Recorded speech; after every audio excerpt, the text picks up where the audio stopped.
الذين اصطفى. أعوذ بالله من الشيطان الرجيم.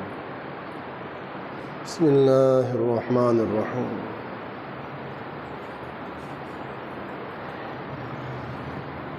يا أيها الناس كلوا مما في الأرض حلالا طيبا ولا تتبعوا خطوات الشيطان إنه لكم عدو مبين.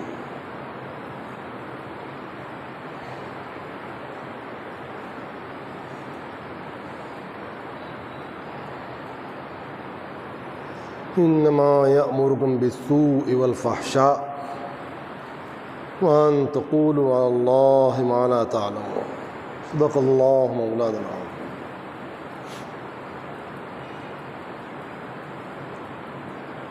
قابل صدر احترام، واجب الاکرام، میں مخلص بزرگوں، دوستو،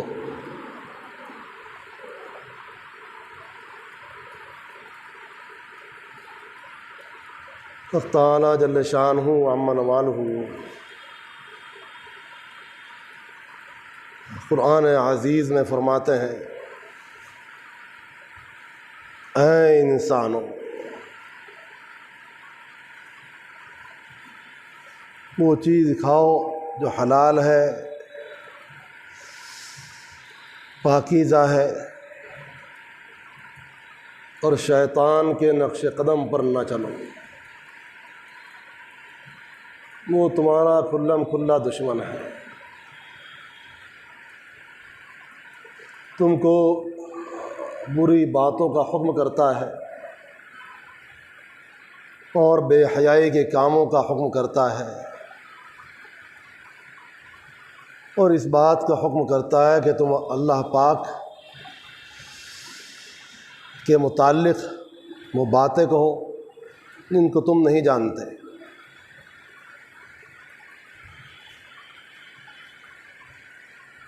قرآن مقدس کی ہر آیت اپنے اندر ایک بہت بڑا پیغام رکھتی ہے، بہت بڑی نصیحت رکھتی ہے، بہت بڑا سبق رکھتی ہے، بہت بڑی ہدایت رکھتی ہے۔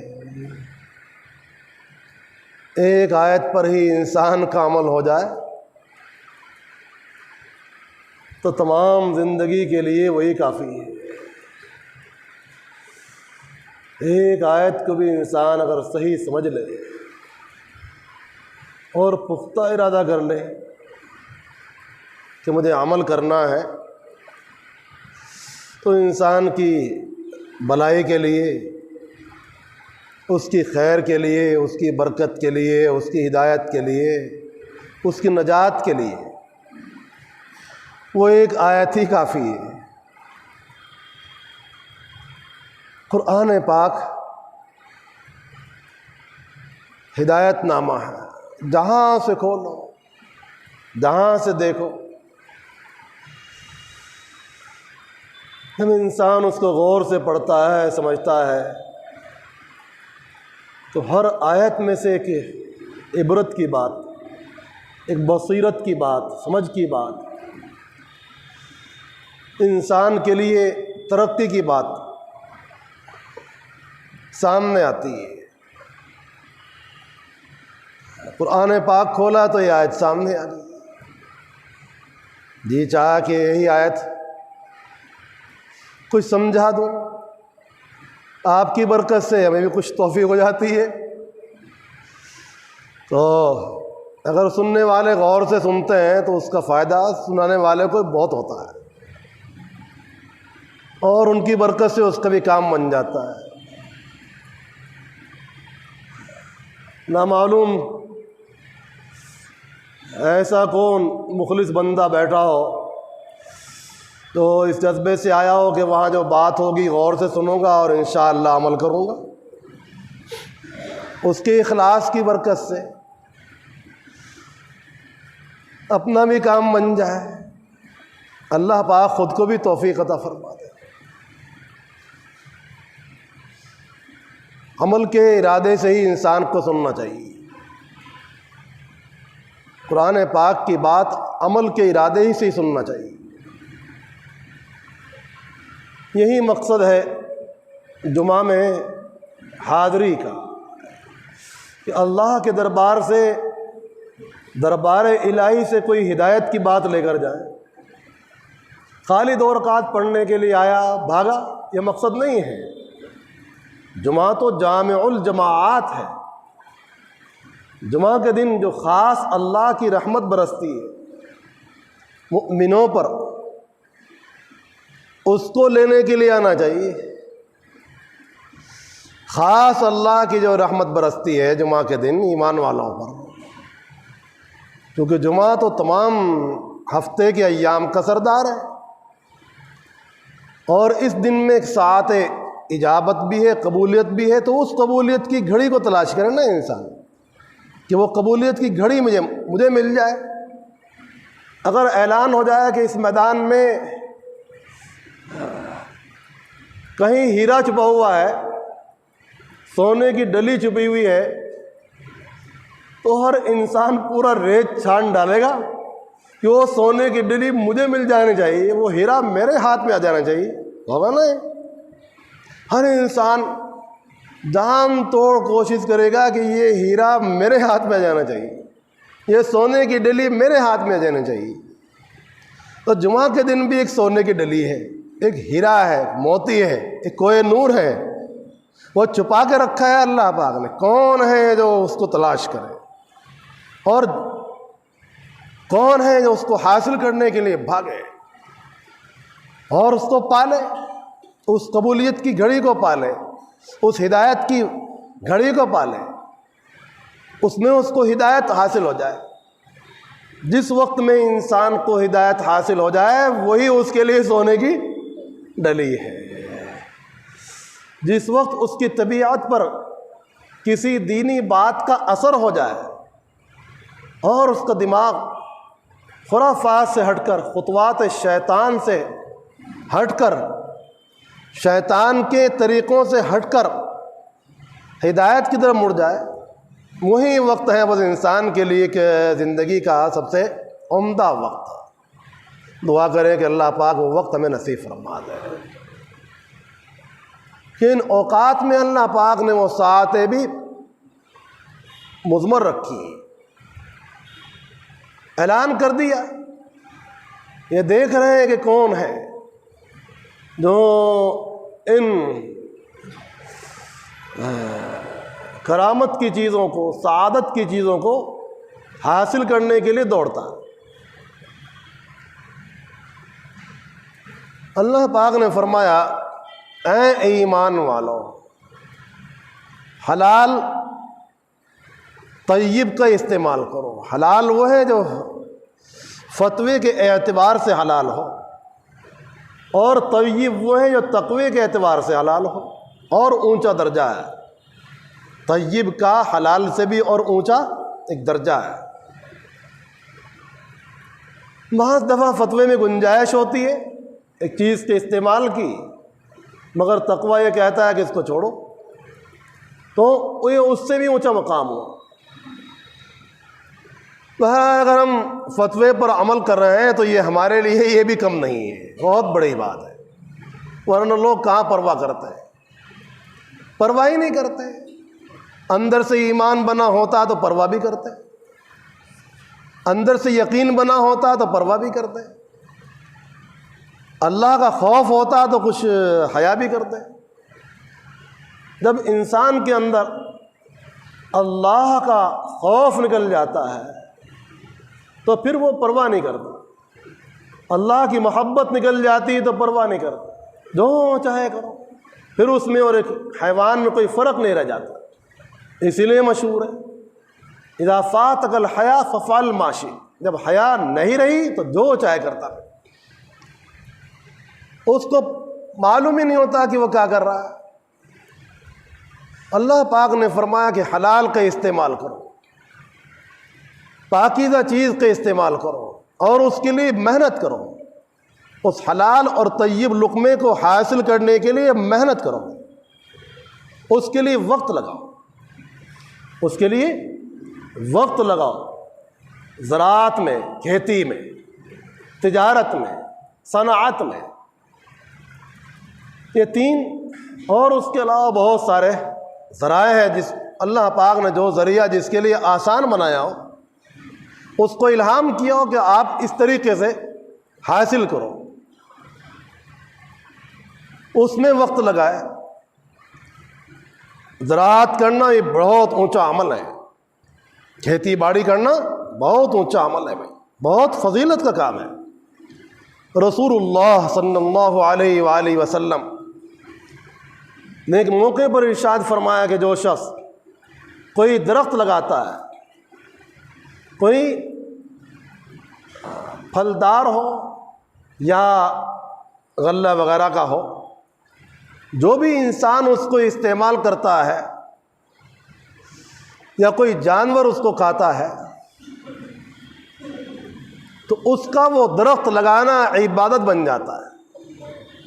اس نے کوئی درخت لگایا، آم کا لگایا، پپیتے کا لگایا، انجیر کا لگایا،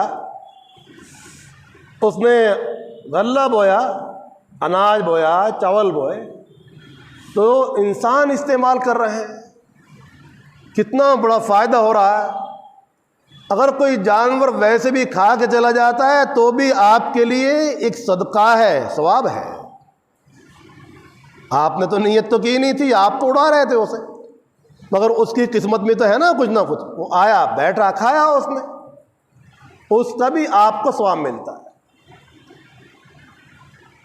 اور اس نیت سے انسان اگر کھیتی کرے کہ اس کے ذریعے رزق حلال حاصل کرنا ہے، تو کتنا پیور حلال ہے یہ، کتنا صاف ستھرا پیشہ ہے، اور کتنی بڑی محنت ہے۔ اور قرآن پاک میں اس کے تذکرے کتنے مقامات پر آئے ہیں۔ اللہ پاک نے اسے برکت بھی رکھی ہے، انسان تھوڑے سے بیج ڈالتا ہے، اللہ پاک اسے برکت دیتے ہیں، اور اس کو بڑھاتے چلے جاتے ہیں، بڑھاتے چلے جاتے ہیں۔ جیسی انسان کی نیت ہوتی ہے ایسی اس اعتبار سے اللہ پاک اس کو بڑھاتے چلے جاتے ہیں۔ رسول پاک علیہ السلام ایک بار ایک کھیت کے پاس سے گزر رہے تھے، بڑا لہلہاتا کھیت تھا، فرمایا کتنا اچھا ہے، کتنا عمدہ ہے۔ اور جب کوئی زمین آپ دیکھتے تھے اچھی زمین ہے، قابل کاشت، تو فرماتے کہ لوگوں نے اس کو ایسے ہی بیکار کیوں چھوڑا ہے، یا تو خود کاشت کریں یا کسی کو دے دیں، وہ کاشت کر لے، وہ فائدہ اٹھا لے، بیکار چھوڑنا نہ چاہیے، اس کو کام میں لائے، استعمال کرے۔ اللہ پاک نے چیزیں انسان کو دی ہیں، یہ بڑی نعمت ہے، اور اس سے اللہ پاک نے انسانوں کے لیے ارزاق کو پیدا کیا ہے۔ تو رزق حلال حاصل کرنا زراعت کے واسطے سے، اور یہ نیت کرتا ہے انسان کہ اپنے اہل و عیال پر خرچ کرتا ہے، اپنے اہل و عیال پر خرچ کرنا ہے، اور مہمانوں پر خرچ کرنا ہے، علماء طلباء پر خرچ کرنا ہے، راہ خدا میں خرچ کرنا ہے، جماعتیں آ رہی ہیں ان کی دعوتیں کرنی ہے، اور کار خیر میں خرچ کرنا ہے۔ جہاں جہاں بھی اس کا خیال دوڑا، اس نے نیت کر لی، موقع ملا نہیں ملا، لیکن ثواب تو اس نے حاصل کر ہی لیا، اس کا ثواب تو کہیں گیا نہیں۔ اللہ پاک انسان کی نیت پر ثواب عطا فرماتا ہے۔ انسان جیسی نیت کرتا ہے، اجر کی، ثواب کی، رضائے باری تعالی شانہ کی، اللہ پاک اس کو دیتے چلے جاتے ہیں۔ اور جب زراعت کے ذریعے سے، تجارت کے ذریعے سے، صنعت کے ذریعے سے، حرفت کے ذریعے سے، پیشے کے ذریعے سے انسان رزق حلال حاصل کرتا ہے، تو وہ عین عبادت میں ہوتا ہے، عین عبادت میں۔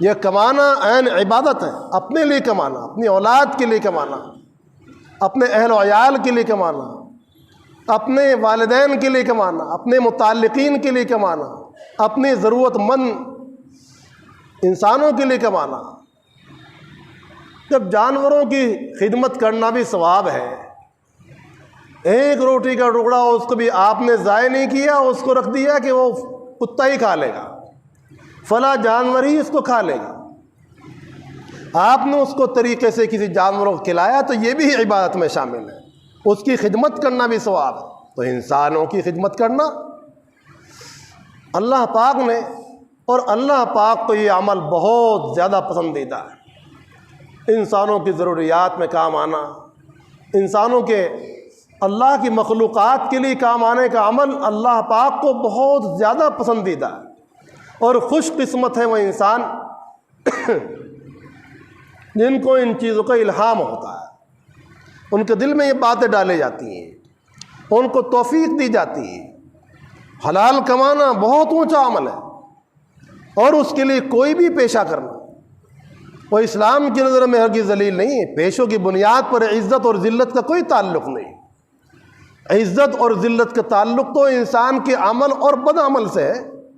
اچھا عمل کر رہا ہے تو عزیز ہے، اور برا عمل کر رہا ہے تو ذلیل ہے۔ کسی پیشے سے اسلام میں عزت اور ذلت کا کوئی تعلق نہیں، وہ تو الہام ہے اللہ کا۔ جیسے اللہ پاک نے جس کو الہام کیا ضرورت کے مطابق اس نے وہ بات شروع کر دی۔ بڑے بڑے ائمہ اور اسلاف چھوٹے چھوٹے پیشے کر لیا کرتے تھے، اور کوئی عار نہیں کرتے تھے، بھائی یہ میں اپنے معاش کے لیے کر رہا ہوں۔ تو دین کا پڑھنا پڑھانا بھی اسی لیے ہونا چاہیے، دین کا پڑھنا پڑھانا اللہ کی رضا کے لیے ہونا چاہیے۔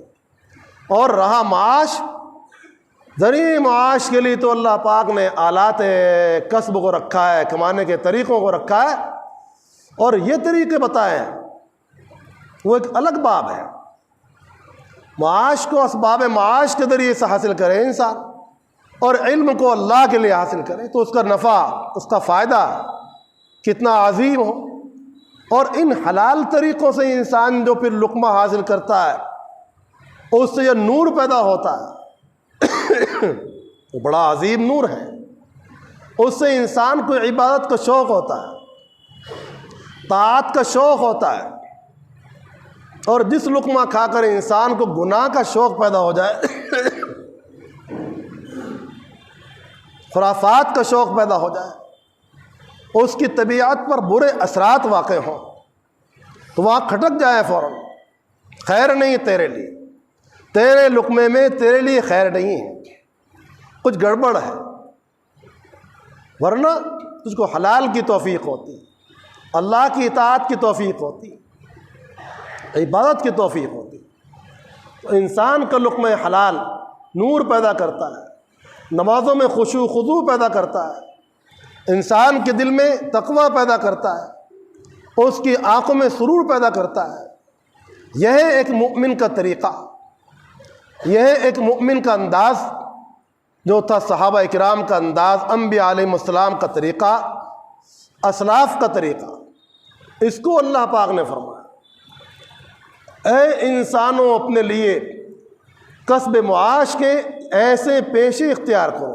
اللہ پاک نے رزق کو مقدر فرما دیا، ہر ایک کا رزق ضرور اتارا، کوئی ایسا نہیں جس کا رزق نہ اتارا۔ ما من دابہ فی الارض الا علی اللہ رزقها، ہر ایک کو رزق پہنچانا اللہ پاک نے اپنے ذمے لیا ہے، لیکن رزق کو اسباب کے طریقے سے بتا دیا کہ اسباب بھی اختیار کرو، اور یہ اسباب اختیار کرنا یہ سنت ہے، پھر اللہ پر بھروسہ کرو۔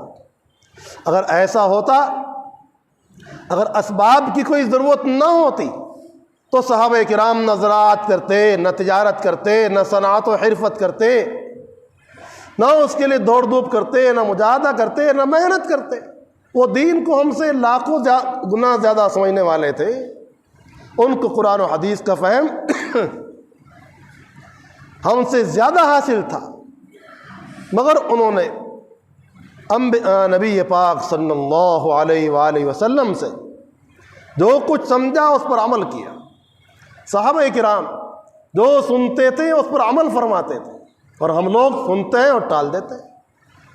ہمارے درمیان اور صحابہ کرام کے درمیان جہاں بہت سارے فرق ہیں، ایک فرق یہ بھی ہے کہ وہ سنتے عمل کرنے کے نیت سے اور اسی وقت علی الفور عمل کرنا شروع کر دیا کرتے تھے، بعد میں نہیں، اسی وقت عمل کرنا شروع کر دیا کرتے تھے۔